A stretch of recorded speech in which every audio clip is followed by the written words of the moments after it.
दूसरा के घरवा के हरिया मजा तारे हमरा के तू छोड़ देले करिया बानी करे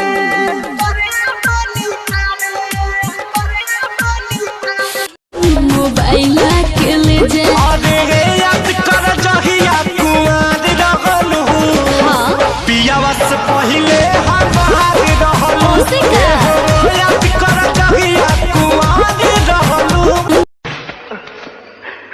यार तुम्हारी सबसे बड़ी प्रॉब्लम ये है कि तुम अच्छे आदमी हो यार। हाँ। नहीं,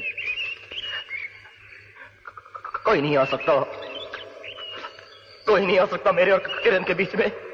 गाड़ी तो नया हो इंजन पुराना